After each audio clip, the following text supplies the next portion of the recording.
This is going to be a repair video, a disassembly and reassembly of the Watts PVB model 800M. This is a 1-inch. I believe the 3/4 is the same size.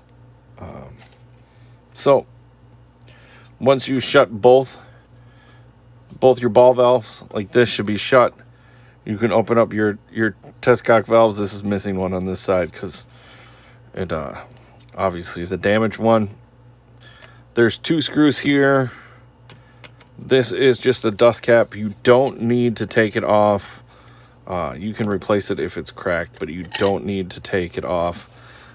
This bonnet or cap kit comes by itself, and I think that's already assembled in there. It just puts in those 2 screw holes. But this assembles, the cap comes off. There is a spring that's retained on a little post in there. That's just got some spider webs. The float, you want to inspect your float. Make sure that O-ring is not cracked. This one is good. The float actually rides on these 4 posts. And I will put the float on top. So there's this that rides on the check. Get the O-ring out of the way. So this sits, and this is good. It sits in that groove on both sides.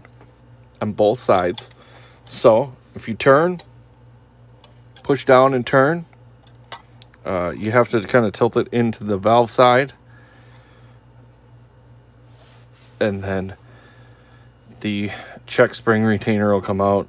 You can take the check valve spring. This is attached.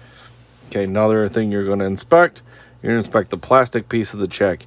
You want to make sure the rubber of the check valve is also there. I think this comes in 1 piece. I don't know if you can get just the rubber piece.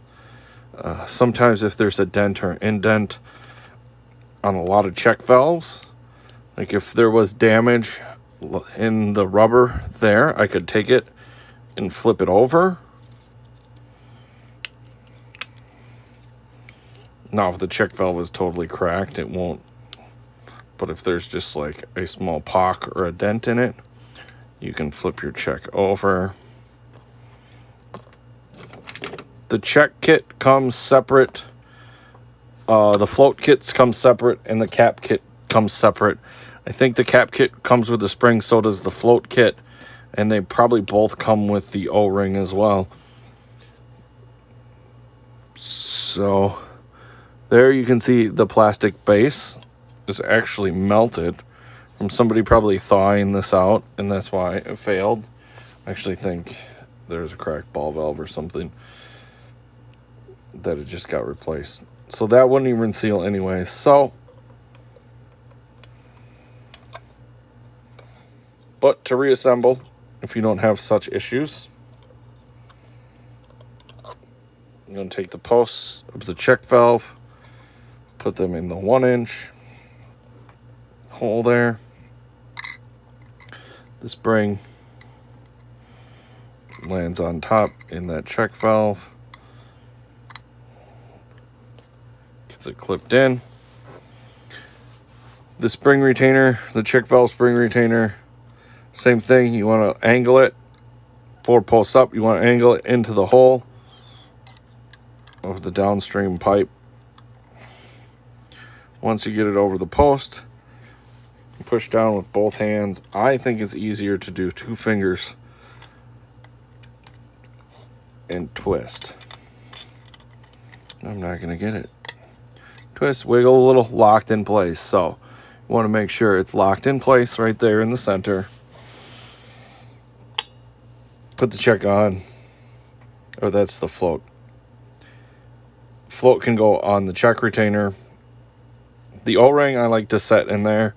A lot of O-ring replacements have a food safe grease for these because this is in contact with the drinking water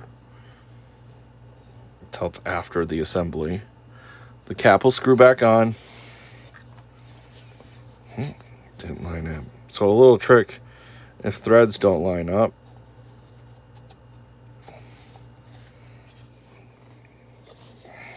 what the heck?